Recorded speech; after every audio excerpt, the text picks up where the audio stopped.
Hello student, आज हम देखेंगे क्लास 12th का फिजिक्स और इसमें हम चैप्टर नंबर 4 देखेंगे जो कि है हमारा मैग्नेटिक इफेक्ट ऑफ करंट। तो देखिए, मैग्नेटिक इफेक्ट ऑफ करंट ये हमारा 10th क्लास में भी था ये चैप्टर। तो मैग्नेटिक इफेक्ट ऑफ करंट का क्या मतलब है ये सब हम पहले देखेंगे। तो सबसे पहले हम बात करते हैं मैग्नेटिक फील्ड की। देखिए, हम सब ने मैग्नेट को देखा है। मैग्नेट ब्लैक कलर की होती है, हम सब जानते हैं। और मैग्नेट क्या काम करती है हमारी? मैग्नेट जो आयरन के, कोबाल्ट के और निकल के जो पीसेस होते हैं उनको अपनी ओर को अट्रैक्ट करती है। ये सब हम जानते हैं। तो मैग्नेट के बारे में तो हम अच्छे से जानते हैं। तो अब हमें देखना है कि the space around a magnet, the space around a magnet with in which it influence can be experienced is called its magnetic field. तो देखिए, मैग्नेटिक फील्ड क्या होता है? मैग्नेट के आसपास का वो एरिया जहां पर एक फोर्स को एक्सपीरियंस किया जाए, फोर्स को फील किया जाए, वो पूरा एरिया हमारा क्या कहलाता है? मैग्नेटिक फील्ड कहलाता है। तो देखिए, मैग्नेटिक फील्ड हमारा हो सकता है मैग्नेट की वजह से हो सकता है। अगर कहीं पर मैग्नेट रखी हुई है तो उसके आसपास एक मैग्नेटिक फील्ड होगा। लेकिन अगर मैग्नेट नहीं है तो वो ऐसा भी हो सकता है कि एक चार्ज है हमारा जो कि मूव कर रहा है, या फिर ऐसा कहें किसी वायर में करंट फ्लो हो रहा है तो उसके आसपास भी मैग्नेटिक फील्ड डेवलप हो जाता है। तो मैग्नेटिक फील्ड हमारा दो तरह से डेवलप हो सकता है। या तो हो सकता है कि मैग्नेट वहाँ पर रखी हुई हो, या दूसरी बात ये हो सकती है कि वहाँ पर मूविंग चार्ज हो, या फिर उसके अंदर करंट फ्लो हो रहा हो किसी वायर के अंदर, तो उसके आसपास मैग्नेटिक फील्ड जो है प्रोड्यूस हो जाता है। तो अब हम आगे चल के देखते हैं कि देखिए, एक साइंटिस्ट थे हमारे ओस्टर्ड, इन्होंने एक एक्सपेरिमेंट किया। तो उससे पहले हम थोड़ी सी जानते हैं बात क्या है ये। तो देखिए, सबसे पहली बात जो है ये हमारी जो कि करंट फ्लो हो रहा है अगर किसी वायर में, तो उसके आसपास मैग्नेटिक फील्ड डेवलप हो रहा है। ये बात एक साइंटिस्ट ने सबसे पहले बताई। वो इटालियन साइंटिस्ट थे और इन साइंटिस्ट ने ये बात बताई, जी.डी. रोमेंगोसी ने ये बात बताई, और ये बताई 1802 में ये बात बताई। उसके बाद उन्होंने अपने इस जो इन्होंने रिसर्च करी है, इसको इन्होंने एक जो है पब्लिश कराया किसी लोकल न्यूज़पेपर में। लेकिन इसके बाद 1820 में एक डेनिश फिजिसिस्ट थे, साइंटिस्ट थे, ओस्टर्ड। इन्होंने जो है इस पर रिसर्च करनी शुरू की और इसे इन्होंने ठीक से एक्सप्लेन किया। तो इनके एक्सपेरिमेंट को देखते हैं कि ये जो है इन्होंने क्या एक्सपेरिमेंट किया। तो ओस्टर्ड ने एक एक्सपेरिमेंट किया। ओस्टर्ड ने कंसीडर किया एक मैग्नेटिक निडल एसन पाइवटेड ओवर ए स्टैंड, मतलब एक मैग्नेटिक निडल ली और इन्होंने उसे लगा दिया। किस पर लगा दिया? कि स्टैंड पर लगा दिया, जो कि आसानी के साथ राउंड कर सकती है, घूम सकती है। और hold a wire A B parallel to the needle SN, और जो वो निडल थी उसके ऊपर इन्होंने एक वायर को होल्ड किया, ए बी वायर को, और फिर उसे उन्होंने सेल से जोड़ दिया। जब सेल से जोड़ देंगे तो उसमें करंट फ्लो होनी शुरू हो जाएगी। तो इन्होंने देखिए कुछ इस तरह का एक्सपेरिमेंट किया है। ये वाली हमारी निडल है, इसका ये एन पोल है। ये मैग्नेटिक क्या है? ये मैग्नेटिक निडल है। ये इसका एन पोल है, ये इसका एस पोल है, और इसके ऊपर इन्होंने क्या रखा है? वायर को रखा है। तो करंट हमारे, और ये हमारा सेल है, तो सेल से करंट निकलेगी। करंट इस तरह से ए से बी जाएगी। तो जैसे ही करंट ए से बी जा रही है तो ये मैग्नेटिक निडल जो है ना हमारी, ये इस साइड में, मतलब एन जो है हमारा, ये इस साइड में जाना शुरू कर दिया, और एस पोल ने इस साइड जाना शुरू कर दिया। मैग्नेटिक निडल की टिप ये वाली जो है, एस पोल ने इधर जाना शुरू कर दिया, एन पोल ने इधर जाना शुरू कर दिया। लेकिन जैसा ही इन्होंने क्या किया, इसकी पोलरिटी को चेंज कर दिया। पहले प्लस इधर था, इस बार प्लस इन्होंने इधर कर दिया। तो करंट ऑब्वियस है इस तरह से मूव करेगा। जब करंट इस तरह से मूव करना शुरू कर दिया तो जो मैग्नेटिक निडल थी उसकी भी डायरेक्शन चेंज हो गई। तो ये एक्सपेरिमेंट इन्होंने किया। इसके बाद इन्होंने इस एक्सपेरिमेंट को इस तरह से भी किया कि वायर को इन्होंने जो निडल है उसके नीचे की साइड रखा। जब वायर को निडल के नीचे की साइड रखा तो जो पहले केस है ये वाला बन गया, और ये वाला केस ये वाला बन गया। मतलब क्या है? मैग्नेट को इन्होंने क्या किया? निडल को ऊपर रख दिया, वायर को नीचे रख दिया। तो करंट जब इस तरह से फ्लो हो रहा था, तो वो ऊपर जा रही थी। लेकिन अब क्या किया? वायर को नीचे रख दिया, तो करंट ये जो है हमारी निडल, ये दूसरी डायरेक्शन में हमारी मूव करने लगी। तो देखिए, एक एम्पियर ने एक रूल दिया। वो रूल क्या था हमारा? वो रूल ये था कि कोई अगर स्विम कर रहा है, पानी में स्विम कर रहा है, तो imagine a man swimming along the wire in the direction of the flow of the current. इन्होंने क्या इमेजिन किया है कि एक स्विमर है जो कि वायर जिस डायरेक्शन में हमारी करंट फ्लो हो रही है, सपोज करिए उसी डायरेक्शन में वो स्विम कर रहा है, with his face always turn towards the magnetic needle, और उनका जो फेस है मैग्नेटिक नीडल की साइड को है। Then north pole of the needle will get deflected, तो नॉर्थ पोल जो होगा किसका, नीडल का, वो किस डायरेक्शन में डिफ्लेक्ट होगा, टुवर्ड्स हिज लेफ्ट हैंड, तो उनके लेफ्ट हैंड की साइड को क्या होगा, वो डिफ्लेक्ट होगा। तो देखिए इस तरह से, देखिए इन्होंने ये एक्सपेरिमेंट इस तरह से किया। तो ये जो है स्विमर है और ये इस डायरेक्शन में फ्लो कर रहा है जिस डायरेक्शन में हमारी करंट फ्लो हो रही है, और इसका जो हेड है स्विमर का वो नॉर्थ पोल की डायरेक्शन में है जिस डायरेक्शन में हमारी ये नीडल है।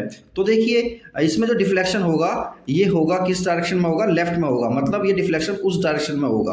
तो ये वाली बात इन्होंने बताई।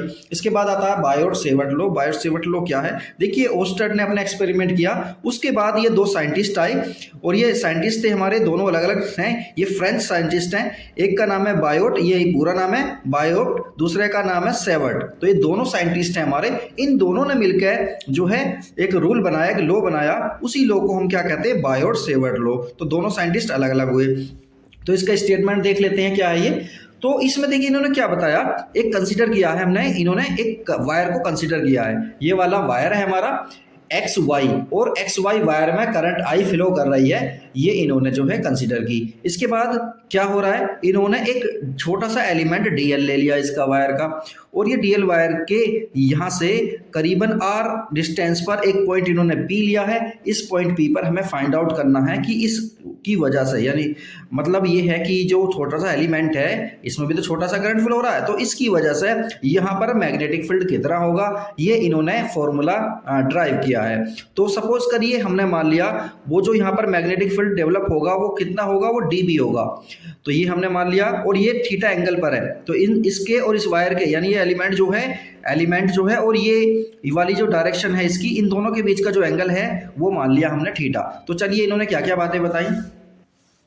तो देखिए according to Biot Savart law, magnitude of field B, magnetic field जो है बी वो किस किस पर डिपेंड करता है, वो डायरेक्टली प्रोपोर्शनल है किसके, आई के। इसका मतलब क्या हुआ, करंट जितनी ज़्यादा बढ़ाएंगे तो मैग्नेटिक फील्ड उस पॉइंट पी पर उतना ही ज़्यादा हमारा बढ़ता चला जाएगा। इसी तरह से इन्होंने बताया कि जो डीएल, जो length of the current element की लेंथ जितनी ज़्यादा होगी उतना ही ज़्यादा हमारा क्या होगा, मैग्नेटिक फील्ड होगा। इसके बाद इन्होंने बताया कि डीबी डायरेक्टली प्रोपोर्शनल है साइन थीटा के, मतलब यह साइन थीटा की वैल्यू जितनी ज़्यादा होगी उतना ही ज़्यादा हमारा मैग्नेटिक फील्ड होगा। अब साइन थीटा की मैक्सिमम वैल्यू कितनी होती है, 1 होती है, जो कि 90 डिग्री पर होती है। तो ये सब चीज़ें हमने जानी। इसके बाद इन्होंने एक बात और बताई कि जो मैग्नेटिक फील्ड है वो इन्वर्सली प्रोपोर्शनल है to the square of the distance के इन्वर्सली स्क्वायर प्रोपोर्शनल है। इन्वर्सली प्रोपोर्शनल है किसके, डिस्टेंस के स्क्वायर के, मतलब डिस्टेंस को अगर हम बढ़ाएंगे तो डी भी तेजी से घटता चला जाएगा। मतलब क्या हुआ, यहाँ देखिए इन दोनों के बीच की जो ये डिस्टेंस है ना, इस डिस्टेंस को जितना बढ़ाएंगे तो मैग्नेटिक फील्ड ये वाला हमारा कम होता चला जाएगा। तो ये सारी बातें आ गई हमारी। जब इन सारी बातों को एक साथ लिखेंगे तो हम क्या करेंगे, इस तरह से लिख सकते हैं। और ये प्रोपोर्शनलिटी का साइन हटाने के लिए इक्वल का साइन लेकर आते हैं और एक कांस्टेंट के लेकर आते हैं। तो ये के जो है ना एक प्रोपोर्शनलिटी कांस्टेंट है, और ये डिपेंड्स करता है किस किस चीज़ पर डिपेंड करेगा, मीडियम पर डिपेंड करेगा। किस किस के बीच का मीडियम, पॉइंट पी के बीच का और एलिमेंट के बीच का जो मीडियम है उस पर डिपेंड करेगा, और यूनिट कौन से चूज़ की गई हैं उन पर भी ये डिपेंड करता है। और ये इसकी जो वैल्यू होती है फ्री स्पेस के लिए और ऐसा यूनिट के लिए वैल्यू होती है इसकी K equal mu naught upon 4 pi equal 10⁻⁻⁷ tesla metre पर एम्पियर या वेबर पर मीटर पर एम्पियर, ये इसकी यूनिट हो जाएगी। तो के की वैल्यू कितनी होती है, म्यू नॉट अपॉन 4 पाई, जो कि इसकी फाइनल वैल्यू कितनी होती है 10⁻⁷ टेस्ला मीटर पर एम्पियर, या इस तरह से भी बोल सकते हैं। अब म्यू नॉट क्या है, एक कांस्टेंट है और इसे परमिएबिलिटी ऑफ फ्री स्पेस बोलते हैं। जिस तरह से हमारी परमिटिविटी ऑफ फ्री स्पेस था इलेक्ट्रिक फील्ड में, इसी तरह से परमिएबिलिटी ऑफ फ्री स्पेस है ये म्यू नॉट। ये किस केस में होता है, हमारा मैग्नेटिक फील्ड वाले केस में होता है। तो देखिए फाइनली हमने क्या किया, डी बी इक्वल हमारा कितना आ जाएगा, म्यू नॉट अपॉन 4 पाई जो कि के की वैल्यू है, और into I D L sine theta upon R square. तो ये सारा का सारा हमारा फॉर्मूला बन गया है। अब इसी फॉर्मूले को हम वेक्टर फॉर्म में भी इस तरह से लिख सकते हैं, क्योंकि मैग्नेटिक फील्ड एक वेक्टर क्वांटिटी होती है, तो हमने वेक्टर फॉर्म में इसे लिख लिया। तो वेक्टर फॉर्म में हो गया हमारा D B vector equal mu naught I upon 4 pi dl vector cross r vector upon r की पावर 3। ये हमारा क्या हो गया, ये हमारा वेक्टर फॉर्म में इसका फॉर्मूला हो गया, ये भी पूछा जाता है। डायरेक्शन ऑफ db की डायरेक्शन को हम कैसे बताएंगे, तो देखिए इसका बताने का एक मेथड है, it is given by right hand screw rule. तो राइट हैंड स्क्रू रूल में हम क्या करेंगे, तो यहाँ पर देखिए, यहाँ पर इस जगह पर हम अपने स्क्रू को रखेंगे और रखने के बाद देखिए क्या करेंगे, इसे इसको हम यहाँ से, ये जो एलिमेंट है ना हमारा, ये एलिमेंट से हम इस डायरेक्शन में इसे घुमाएंगे। तो हमने क्या घुमाया, इसे इस तरह से राइट साइड में इस तरह से घुमाया। जब राइट साइड में इसे घुमाएंगे तो ये जो स्क्रू होगा हमारा अंदर की साइड को जाएगा ना, तो जिस डायरेक्शन में ये जाएगा वही डायरेक्शन हमारी क्या हो जाएगी, मैग्नेटिक फील्ड की डायरेक्शन हो जाएगी। तो ध्यान से देखिए, मैग्नेटिक फील्ड की डायरेक्शन यहाँ पर क्या होगी, अंदर की साइड को होगी, इनवर्ड होगी। तो इस तरह से हम स्क्रू रूल से बता सकते हैं मैग्नेटिक फील्ड की डायरेक्शन को। चलिए अब देखते हैं इसके स्पेशल केसेस देख लेते हैं। तो देखिए स्पेशल केसेस में क्या है, इफ थीटा इज 0 तो साइन 0 की वैल्यू कितनी होती है, 0 होती है। तो dB की वैल्यू कितनी हो जाएगी, 0 हो जाएगी। इसका क्या मतलब हुआ, इसका मतलब ये हुआ कि जीरो एंगल कहाँ कब आएगा इस पर, जब इसी की एक्सिस पर हम पॉइंट P को ले लें तो एंगल कितना हो जाएगा, 0 हो जाएगा।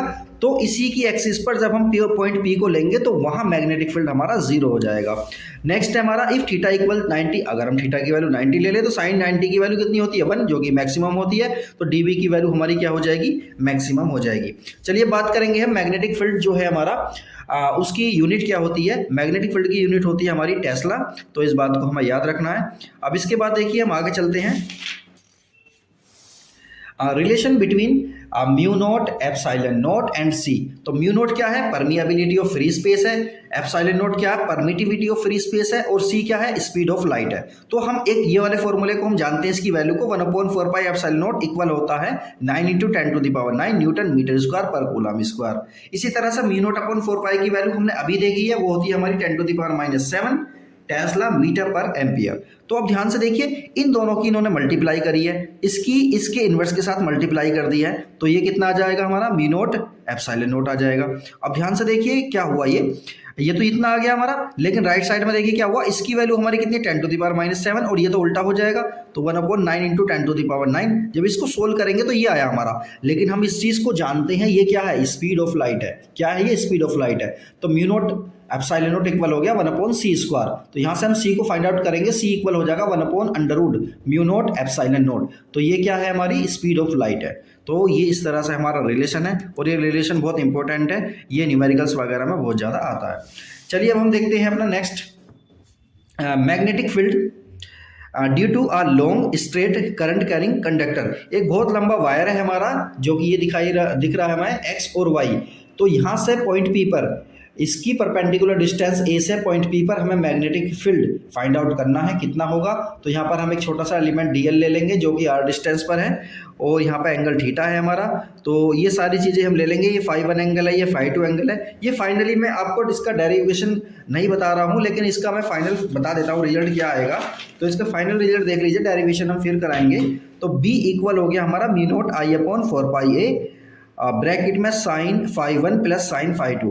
तो ये वाला इसका रिजल्टेंट आता है फाइनली। तो φ1 और φ2 की वैल्यू और i और a की वैल्यू को पुट करते हुए हम सीधा फाइनल आंसर निकाल लेंगे कि b की वैल्यू हमारी कितनी होगी। इसके लिए कुछ स्पेशल केसेस हैं, उनको हम देख लेते हैं।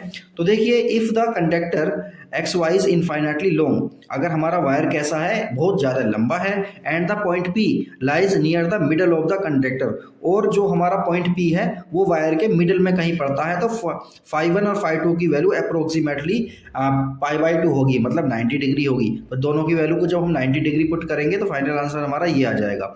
इसी तरह से देखिए, if the conductor X Y is infinitely long, हमारा वायर तो बहुत ज़्यादा लंबा है, but the point P lies near the end, तो पॉइंट P किसी एक एंड के कहीं पर पड़ता है, किसी एक एंड के पास पड़ता है।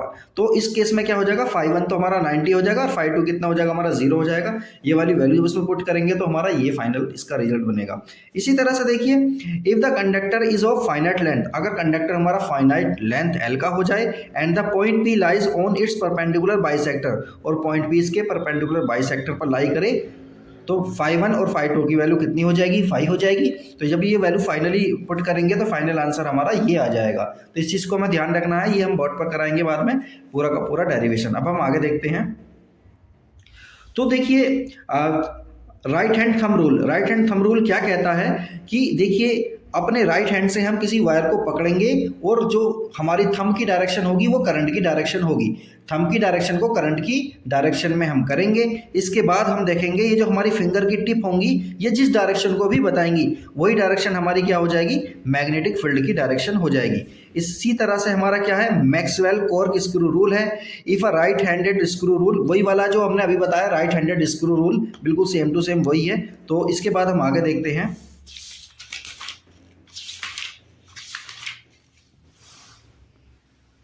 तो देखिए नेक्स्ट टॉपिक है हमारा magnetic field at the centre of circular current loop. मतलब मैग्नेटिक फील्ड हमें बताना है और किसकी वजह से बताना है और कहाँ बताना है। एक ये सर्कुलर लूप है हमारी, इसके सेंटर पर हमें मैग्नेटिक फील्ड बताना है। तो सपोज करिए सर्कुलर हमारी लूप है, इसका जो रेडियस है वो आर है और इसमें करंट आई हमारी फ्लो कर रही है। तो सपोज करिए हमने एक छोटा सा एलिमेंट डीएल ले लिया है, इससे आर डिस्टेंस पर मतलब इसके सेंटर पर हमें मैग्नेटिक फील्ड फाइंड आउट करना है इसकी वजह से, डीएल की वजह से। तो देखिए क्या हुआ, ये फॉर्मूला तो हम जानते हैं ना, डीबी इक्वल क्या होता है, mu naught I upon 4 pi into D L sine theta upon R square. अब देखिए साइन थीटा, थीटा की वैल्यू 90 कैसे आ गई, तो देखिए डी एल और आर इन दोनों के बीच का जो एंगल होगा ना ये वाला हमारा 90 होगा, क्योंकि डी एल हमारा बहुत छोटा है और यार अप्रोक्सीमेटली कितना होता है, ये 90 डिग्री होता है। तो यहाँ पर हमने साइन 90 ले लिया। अब साइन 90 की वैल्यू कितनी होती है, 1 होती है। तो फाइनली जब इसे सोल्व करेंगे तो हमारा डी बी आ गया इतना। अब इसको हमें क्या करना है, इस पूरे लूप की वजह से मैग्नेटिक फील्ड कितना होगा इस सेंटर पर वो फाइंड आउट करना है। तो अगर ऐसा करना होता है तो हमें क्या करना होता है, हमें इंटीग्रल करना होता है। अब हम इसका इंटीग्रल करेंगे। तो इसका इंटीग्रल हमने किया, डीबी का इंटीग्रल इक्वल हो गया हमारा इस पूरे का इंटीग्रल हो गया। अब ध्यान से देखिए डीएल वाली टर्म को तो हम अंदर रहने देंगे, बाकी सबको बाहर पूछा देंगे क्योंकि इंटीग्रल सिर्फ इसी का होना है। तो सबको बाहर पूछा दिया। अब देखो यहाँ पर कुछ नहीं है तो 1 बोलते हैं, 1 डीएल, 1 का डीएल के रेस्पेक्ट में इंटीग्रेशन क्या हो जाएगा, एल हो जाएगा। तो ये एल आ गया, लेकिन एल है कितना, ये टोटल पूरा का पूरा है कितना, इसकी लेंथ कितनी है, इसकी लेंथ है इसके सर्कमफेरेंस के इक्वल। सर्कमफेरेंस मतलब 2 पाई आर।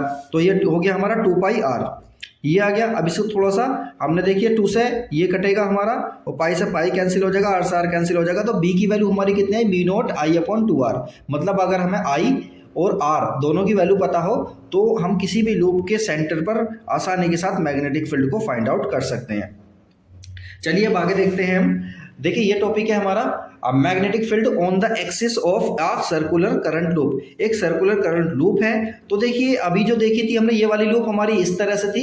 अब इसका देखिए कोई ना कोई एक्सिस तो होगी, जैसे इस तरह से हो गई हमारी। ध्यान से देखिए ये एक्सिस हो गई इसकी। तो इसकी एक्सिस के किसी भी पॉइंट पर हमें क्या करना है, मैग्नेटिक फील्ड को फाइंड आउट करना है। ये यही वाला केस है, लेकिन इसमें इस तरह से दिखाया गया है। तो देखिए क्या है, ये सर्कुलर है। ये वाली चीज़ क्या है हमारी, ये सर्कुलर है। इस सर्कुलर की किसी एक्सिस पर यानी इसकी एक्सिस के किसी पॉइंट पर हमें मैग्नेटिक फील्ड को फाइंड आउट करना है। तो देखिए हमें क्या करना है इसमें। तो देखिए यहाँ पर हमने क्या किया, एलिमेंट लिया डीएल और इस डीएल एलिमेंट की वजह से यहाँ पर एक मैग्नेटिक फील्ड होगा। वो क्या होगा, ध्यान से देखिए। तो देखिए ये हो गया हमारा मैग्नेटिक फील्ड के बारे में जानेंगे। तो देखिए मैग्नेटिक फील्ड की जो डायरेक्शन होती है वो कैसी होती है। तो देखिए हमें जो है राइट हैंड थंब रूल का इस्तेमाल करते हुए हमें इसका यूज़ करना होगा। तो देखिए क्या होगा हमारा, इस चीज़ को देखते हैं पहले। तो जब राइट हैंड थंब रूल का इस्तेमाल करेंगे तो इसकी वजह से जो मैग्नेटिक फील्ड होगा उसकी डायरेक्शन वहाँ पर होगी इधर की साइड में, और इसके दो कंपोनेंट होंगे हमारे D B cos phi, D B sine phi. इसी तरह से क्या है हमारा, इसकी वजह से मैग्नेटिक फील्ड होगा ये वाला, और इसके भी दो कंपोनेंट होंगे। तो इस चीज़ को हम बड़े ध्यान से देख सकते हैं। ये वाले जो कंपोनेंट है एक दूसरे के अपोजिट है और इक्वल भी हैं, तो ये वाले तो कैंसिल आउट हो जाएंगे। बचेगा क्या, डी बी साइन थीटा, और जितने भी सब एलिमेंट होंगे सबके डी बी साइन थीटा हमारे बच जाएंगे। सपोज करिए यहाँ पे एंगल फाई है, ये यहाँ से लेके यहाँ तक की डिस्टेंस आर है, और ये जो इस लूप है इसकी रेडियस है सपोज करिए ए है। तो अब हम आगे चल के देखते हैं। तो ये चीज़ तो हम देख चुके हैं। तो हम फाइनली क्या करते हैं, अब इसका हमें इंटीग्रेशन करना है, क्योंकि फाइनली इंटीग्रेशन ही करना होता है। तो इंटीग्रेशन करने के लिए हम क्या करेंगे, बी इक्वल, हम इसका इंटीग्रेशन कर रहे हैं, सभी चीज़ों की वैल्यूज़ को हम पुट करेंगे। पुट करने के बाद हम देखेंगे क्या आ रहा है। इनमें से देखिए डीएल वाली टर्म को अंदर रहने देंगे, बाकी सबको हम क्या करेंगे, बाहर ले आएंगे। तो यहाँ बचा हमारा डीएल वन का डीएल के रेस्पेक्ट में इंटीग्रेशन क्या होगा, एल होगा, और एल है कितना, 2 पाई ए है, क्योंकि रेडियस कितनी हो गई है इस बार, ए हो गई है। तो यहाँ पे फाइनली हमारा ये आ गया, और फाइनल जब इसे सोल्व करेंगे तो ये आ जाएगा हमारा। अब ध्यान से देखिए हमारा यहाँ पर देखिए दो चीज़ें हैं हमारी, एक तो साइन फाई हमें निकालना था जो कि इसमें पुट करना है। तो साइन फाई देखिए यहाँ क्या हो जाएगा, साइन क्या होता है हमारा, परपेंडिकुलर अपॉन हाइपोटेन्यूज, तो परपेंडिकुलर हमारा ये रहा, तो हमारा परपेंडिकुलर आ गया हमारा यहाँ पर ए। इसी तरह से हाइपोटेन्यूज हमारी एस है, तो यहाँ से हाइपोटेन्यूज हमारी एस आ जाएगी। अब ध्यान से देखिए हमारा एस जो है ना, ये हमें चेंज करना है। इस एस को चेंज करने के लिए हम इस वाले ट्राइंगल का इस्तेमाल करेंगे। तो ये हाइपोटेन्यूज है, तो एस कितना आ जाएगा हमारा √a² प्लस r²। तो यही चीज़ हम यहाँ पर लिखने जा रहे हैं, r² प्लस a² और उसकी पावर कितनी है 3/2, क्योंकि 3 तो पावर ये है और उसकी पावर कितनी थी 1/2, तो पावर हो जाएगी इसकी 3/2। उसके बाद देखिए फाइनली हमारा ये आ गया है। और उसके बाद हम क्या करते हैं, at the centre of the current loop के सेंटर पर, मतलब r अगर 0 हो जाएगा तो सेंटर पर वैल्यू आ जाएगी। इसी तरह से देखिए किसी एक्सियल पॉइंट पर देखना है, far away from the coil से जो बहुत बहुत ज़्यादा दूर होगा, तो मतलब इस केस में क्या करेंगे हम, जो रेडियस है उसको हम इग्नोर कर देंगे। तो फाइनली हमारा ये आ जाएगा। इसी तरह से at an axial point at a distance equal to the radius of the coil, अगर बिल्कुल रेडियस ऑफ द कोइल के इक्वल हो जाए, मतलब इसके कहाँ पर हो जाए, सर्कमफेरेंस पर हो जाए या इसके सरफेस पर हो जाए, ऐसे ही बोल सकते हैं। तो सर्कमफेरेंस पर होगा, फाइनल आंसर ये होगा हमारा। इसी तरह से हम आगे चलते हैं। तो इसमें देखिए हम ये वाला देखेंगे क्लॉक रूल क्या है, अगर हमारा करंट किसी लूप में एंटी क्लॉकवाइज फ्लो कर रहा है, तो इस केस में देखिए क्या होगा, यहाँ पर जो पोलरिटी बनेगी एन जो है नॉर्थ पोल बनेगा हमारा मैग्नेट का। इसी तरह से देखिए अगर हमारा करंट किसी लूप में क्लॉकवाइज फ्लो कर रहा है, तो वहाँ पर एस पोलरिटी बनेगी जो है मैग्नेट की। तो ये हमारा क्लियर हो गया है। अब हम आगे चल के देखते हैं।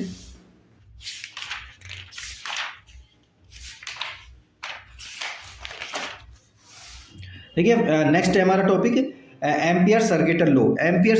एम्पियर एक साइंटिस्ट थे, उन्होंने क्या दिया, एक लॉ दिया, उसके बारे में हम देखते हैं।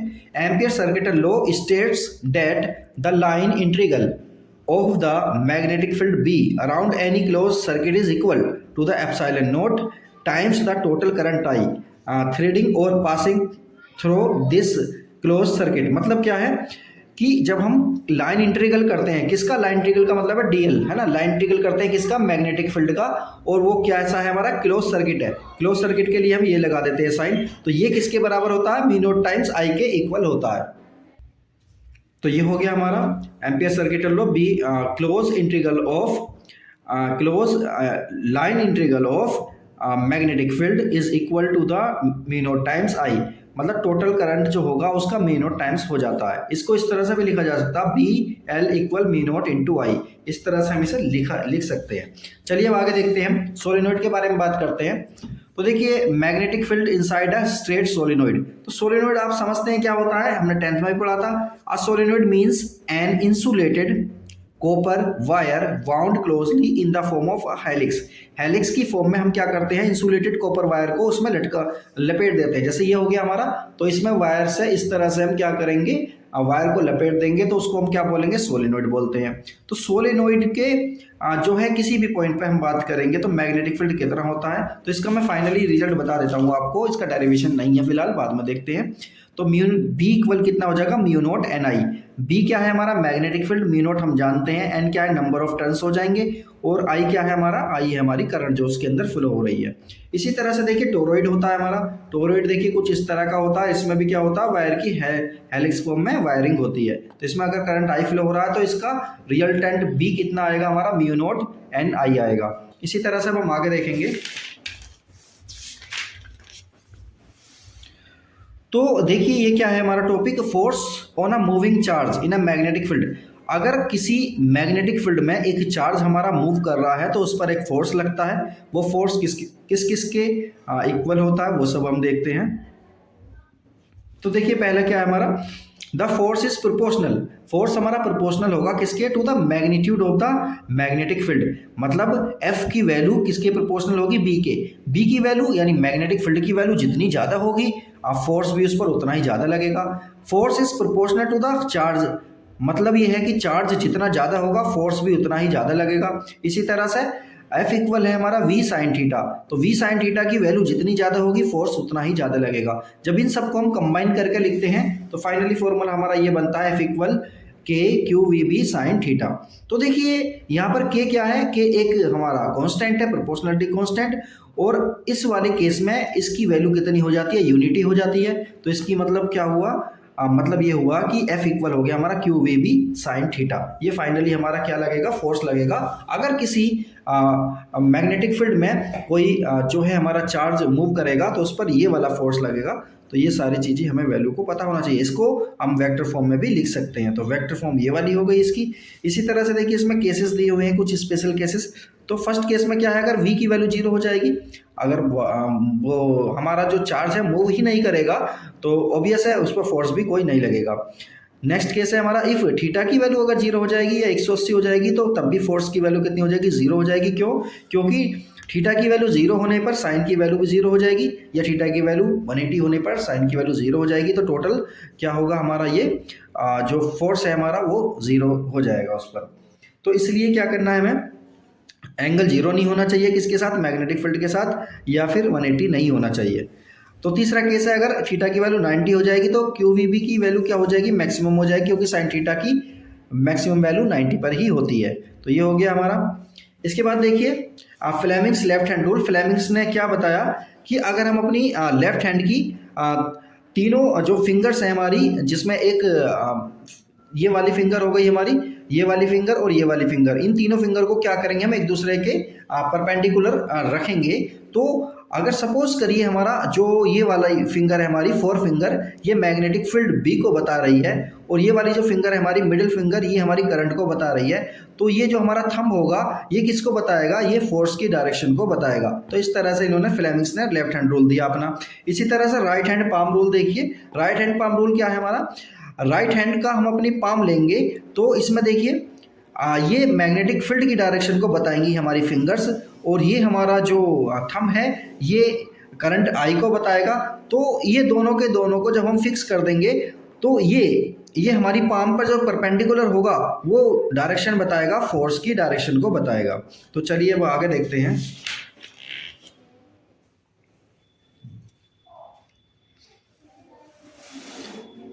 नेक्स्ट है हमारा लोरेंज फोर्स। लोरेंज फोर्स हमारा क्या होता है, तो देखिए लोरेंज फोर्स के बारे में, the total force experienced bye a charged particle moving in a region where both electric and magnetic fields are present is called Lorentz force. Lorentz force वो फोर्स होता है जब किसी एक ऐसा मीडियम जिसमें इलेक्ट्रिक फील्ड भी हो और मैग्नेटिक फील्ड भी हो, उसमें कोई चार्ज पार्टिकल जब मूव करता है तो उस पर दो तरह के हमारे फोर्स लगेंगे। एक होगा हमारा इलेक्ट्रिक फील्ड, एक होगा हमारा मैग्नेटिक फील्ड। इन्हीं दोनों फोर्स के सम को हम क्या बोलते हैं, लोरेंज फोर्स बोलते हैं। तो देखिए इलेक्ट्रिक फील्ड तो हमारा उस पर क्या लगेगा, F इक्वल होगा क्यू ई, और मैग्नेटिक फील्ड हो जाएगा हमारा उस पर मैग्नेटिक फोर्स जो होगा उस पर क्यू वी क्रॉस बी होगा। जब दोनों को हम कंबाइन करके लिखेंगे तो इसी को हम क्या बोलते हैं, लोरेंज फोर्स बोलते हैं। तो F इक्वल हो जाएगा F E plus M E. दोनों का फाइनली कंबाइन करके जब इसकी वैल्यू लिखेंगे तो F इक्वल हो गया हमारा Q E plus V cross B. तो ये हो गया हमारा लोरेंज फोर्स।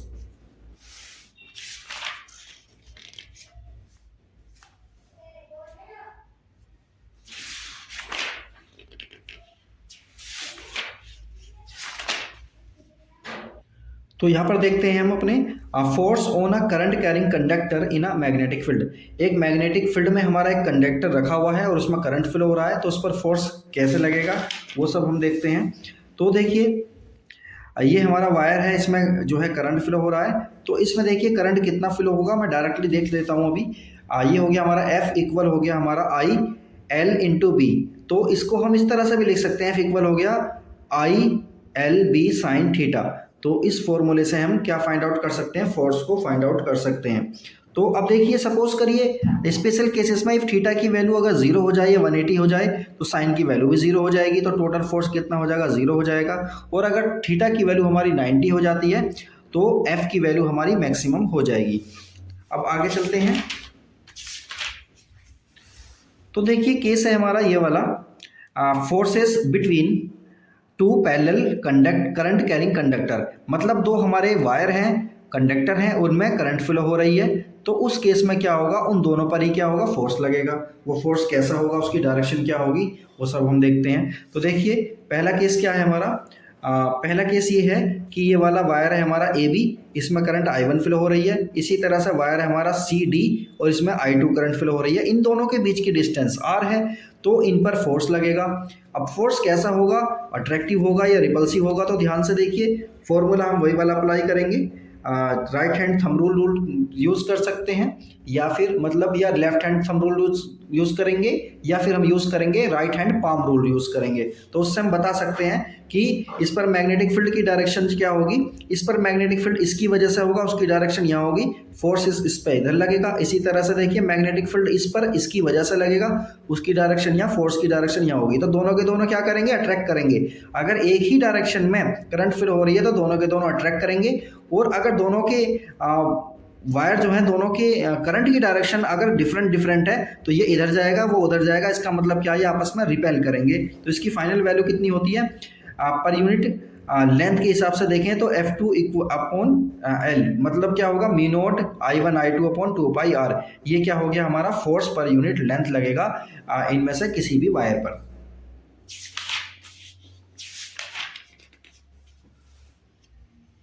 तो यहाँ पर हम देख रहे हैं ये है हमारा torque experienced bye a current loop in a uniform magnetic field. Uniform magnetic field में हमने क्या किया है, एक यूनिफॉर्म मैग्नेटिक फील्ड में हमने एक करंट कैरिंग कॉइल रख दी है या लूप रख दी है। तो उस पर क्या होगा, देखिए टॉर्क एक्सपीरियंस्ड करेगा ये। तो देखिए ये एन पोल है हमारा, ये एस पोल है। तो यहाँ पर मैग्नेटिक फील्ड एन से एस की ओर होगा, और यहाँ पर हमने एक पी क्यू आर एस एक कॉइल ले ली है, या इसे लूप बोल देंगे, लूप ले लिया है हमने। तो यहाँ पर जो है इसकी जो लेंथ और ब्रेथ वगैरह दे दिया, ए और बी दे दी है, करंट इसमें आई फ्लो कर रहा है। तो देखिए इसमें होगा क्या, तो इसमें यहाँ पर एक फोर्स डेवलप हो जाएगा जो कि इसे घुमाने का काम करेगा, और इसी के बेसिस पर हमने जो है इसमें जो हमारी मोटर बनती हैं वगैरह वगैरह बहुत सारी चीज़ें होती हैं, यानी बिजली से चलने वाली चीज़ें इसी कॉन्सेप्ट पे बेस्ड हैं। तो इस पर फोर्स लगता है, वो उसे घुमाने का काम करते हैं, और जब घुमाने का काम करते हैं तो हम मैकेनिकली उससे कुछ काम ले लेते हैं।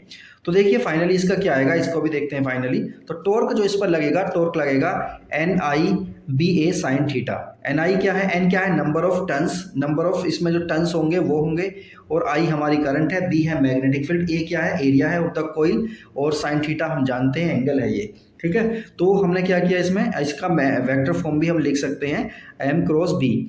अब हम यहाँ पर कुछ स्पेशल केसेस देखते हैं। व्हेन थीटा इक्वल 0 तो टो इक्वल भी हमारा क्या हो जाएगा, 0 हो जाएगा, और टॉर्क इज मिनिमम होगा, और जब थीटा की वैल्यू 90 होगी तो टॉर्क की वैल्यू हमारी मैक्सिमम होगी। इसके बाद देखिए मूविंग कोइल गैल्वेनोमीटर के बारे में इन्होंने दिया हुआ है। गैल्वेनोमीटर क्या है, गैल्वेनोमीटर एक डिवाइस होती है जो क्या काम करती है, जो करंट को डिटेक्ट करती है किसी सर्किट में कि करंट फ्लो हो रहा है या नहीं हो रहा है, और किस डायरेक्शन में हो रहा है ये बताती है हमारी। इसके बाद देखिए इसका प्रिंसिपल देखते हैं हम। A current carrying coil placed in a magnetic field experiences a current dependent torque which tends to rotate the coil and produce angular deflection. मतलब मूविंग कोइल गैल्वेनोमीटर की जो कॉन्सेप्ट है वो भी हमने टॉर्क वाली जो कॉन्सेप्ट देखी है बिल्कुल उसी पर काम करती है। तो इसमें देखिए क्या है, एक करंट कैरिंग कोइल, अगर एक कोइल है जिसके अंदर करंट फ्लो हो रहा है, अगर उसको हम कहाँ रखते हैं, मैग्नेटिक फील्ड में रखते हैं, तो क्या होता है उस पर एक फोर्स लगता है या उस पर एक टॉर्क लगता है जो उसे घुमाने का काम करता है, और इसी कॉन्सेप्ट पर ये काम करती है। तो इसका कंस्ट्रक्शन वगैरह हम देखते हैं। तो देखिए क्या क्या चीज़ें इसमें होती हैं, वो सब देखने के बाद हम आगे चलते हैं और इसका फाइनली इसका रिजल्ट बताते हैं कि कितना आएगा इसमें। ठीक है, तो ये हमारा हो गया है।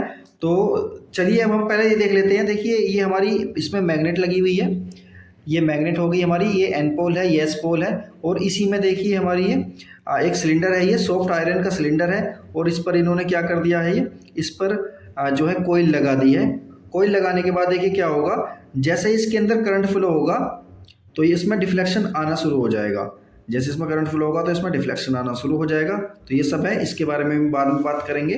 तो सबसे पहले देखिए इसमें एक चीज़ आती है, टॉर्सन कांस्टेंट आता है। टॉर्सन कांस्टेंट क्या है हमारा, ये के है हमारा टॉर्सन कांस्टेंट, और ये ऑफ द स्प्रिंग, और ये किसका होता है, ये स्प्रिंग का होता है। तो अब रिस्टोरिंग टॉर्क हम फाइंड आउट करना चाह रहे हैं। तो रिस्टोरिंग टॉर्क इक्वल हो जाएगा हमारा डिफ्लेक्टिंग टॉर्क के, तो के अल्फा इक्वल हो जाएगा हमारा NIBA के। तो यहाँ से अल्फा निकालेंगे तो हम डायरेक्टली देख रहे हैं अल्फा प्रोपोर्शनल है हमारे किसके, आई के। आई की वैल्यू बढ़ेगी तो हमारा अल्फा यानी डिफ्लेक्शन भी हमारा बढ़ता चला जाएगा। इसी तरह से देखिए figure of merits of galvanometer. Galvanometer की फिगर ऑफ मेरिट का क्या मतलब है, it is defined as the current which produces a deflection of one scale division in the galvanometer and is given by G की value होती है हमारी I upon alpha, और I और अल्फा की इन दोनों की वैल्यू को पुट करेंगे तो फाइनली ये हमारा आ जाएगा। अब हम इसमें देखते हैं sensitivity of a galvanometer. Galvanometer की सेंसिटिविटी का क्या मतलब है? A galvanometer is said to be sensitive. एक गैल्वेनोमीटर हमारा सेंसिटिव कहलाएगा कब? If it shows large scale deflection even when a small current is pass through it or a small voltage is applied across it. देखिए galvanometer हमारा कब sensitive कहलाएगा? अगर उसमें थोड़ी सी भी करंट जाती है तो डिफ्लेक्शन बहुत ज़्यादा हो और अच्छे से हो तो वो क्या कहलाएगा? हमारा सेंसिटिव कहलाएगा गैल्वेनोमीटर। इसी तरह से देखिए करंट सेंसिटिविटी का क्या मतलब है? वैन अ करंट, देखिए when a unit current flow is, देखो it is defined as the deflection produced in the galvanometer when a unit current flows through it. जब यूनिट करंट फ्लो करे तो उसमें क्या हो? डिफ्लेक्शन हो। तो करंट सेंसिटिविटी होता है हमारा आई एस और अल्फा अपॉन आई, इसकी वैल्यू पुट करेंगे तो यह आ जाएगा। इसी तरह से वोल्टेज सेंसिटिविटी है, इसका फॉर्मूला होता है हमारा अल्फा अपॉन वी, और जब ये वैल्यू पुट करेंगे तो फाइनली ये हमारा आ जाएगा। और फैक्टर जो है हमारे सेंसिटिविटी के, ये इन चीज़ों पर डिपेंड करते हैं, number of turns per depend करते हैं, मैग्नेटिक फील्ड पर डिपेंड करते हैं, इसी तरह से एरिया पर डिपेंड करते हैं, कोयल का जो भी एरिया है, और टॉर्सन कांस्टेंट जो है स्प्रिंग का, उस पर भी ये डिपेंड करते हैं। तो चलिए इसमें अब हमारे दो टॉपिक रह गए, इनको देख लेते हैं। तो देखिए सबसे पहला क्या है हमारा? Conversion of a galvanometer into ammeter. Galvanometer को एमीटर में किस तरह से कन्वर्ट किया जाता है, इस चीज़ को हम देखते हैं। तो एमीटर क्या है? एक डिवाइस होती है जो किस काम आती है? हमारी करंट को मेजर करने के काम आती है। तो इसके लिए हम देखते हैं सबसे पहले ये जो हमारा गैल्वेनोमीटर है, इसमें हम एक शंट में क्या लगा देते हैं? एक रेजिस्टेंस लगा देते हैं। शंट का मतलब पैरेलल लगा देते हैं रेजिस्टेंस को। तो देखिए इसमें क्या होगा, ये वाली करंट हमारी आई यहाँ पर आई, यहाँ पर आने के बाद सपोज करिए आई जी करंट गैल्वेनोमीटर में को फ्लो हो रही है, तो यहाँ करंट कितनी फ्लो होगी? आई minus I G current flow होगी, और इस तरह से ये चली जाएगी। तो अब हमने देखिए इसमें क्या है, ये जी क्या है? रेजिस्टेंस ऑफ द गैल्वेनोमीटर, और आई जी क्या है? Current with which galvanometer gives full deflection. मतलब गैल्वेनोमीटर में जो फ्लो होने वाला करंट है वो आई जी है हमारा। जीरो माइनस आई क्या है? ये रेंज हो गई इसकी एमीटर की। एस क्या है? शंट रेजिस्टेंस है, जो कि ये वाला रेजिस्टेंस है। उसी तरह से आई माइनस आई जी क्या? Current through the shunt. तो शंट में जो करंट फ्लो हो रही है वो ये वाली होगी। तो इसका फाइनली देखिए क्या होगा फॉर्मूला, शंट रेजिस्टेंस हमें फाइंड आउट करना है कि ये कितना होगा। तो शंट रेजिस्टेंस देखिए एस इक्वल हो जाएगा हमारा I G upon I minus I G into G. तो इस तरह से हम इसको कैलकुलेट करके फाइंड आउट कर सकते हैं कि कितने ओम का रेजिस्टेंस हम इसमें शंट में लगाएं जिससे कि हमारा गैल्वेनोमीटर एमीटर में चेंज हो जाए। इसी तरह से हमारा कन्वर्जन हमें देखना है, conversion of a galvanometer into voltmeter. तो अब हम वोल्टमीटर में कन्वर्ट करेंगे। तो गैल्वेनोमीटर को वोल्टमीटर में कन्वर्ट करने के लिए क्या करते हैं? तो वोल्टमीटर क्या होती है? एक डिवाइस होती है जो पोटेंशियल डिफरेंस को मेजर करती है। अब देखिए यहाँ पर ये ए और बी हमारा जहाँ पर क्या लगा हुआ है? गैल्वेनोमीटर लगा हुआ है। तो वोल्ट मीटर में कन्वर्ट करने के लिए गैल्वेनोमीटर को क्या करते हैं? हम एक रेजिस्टेंस को लगा देते हैं जो कि सीरीज में लगाते हैं। तो ये सारी वैल्यूज को हम देख लेते हैं। जी क्या है हमारा? Resistance of the galvanometer. I G current जो गैल्वेनोमीटर में फ्लो कर रही है। जीरो से वी वोल्ट क्या है हमारा? ये रेंज हो गई हमारी जो हमारा वोल्टमीटर होगा।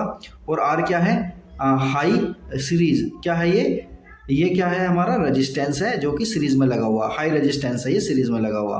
टोटल रेजिस्टेंस कितना हो जाएगा हमारा? आर प्लस जी हो जाएगा, क्योंकि दोनों के दोनों कैसे हैं? ये सीरीज में है। इसी तरह से देखिए फाइनली हमारा ये आ जाएगा आर इक्वल हो गया हमारा V upon I G minus ji.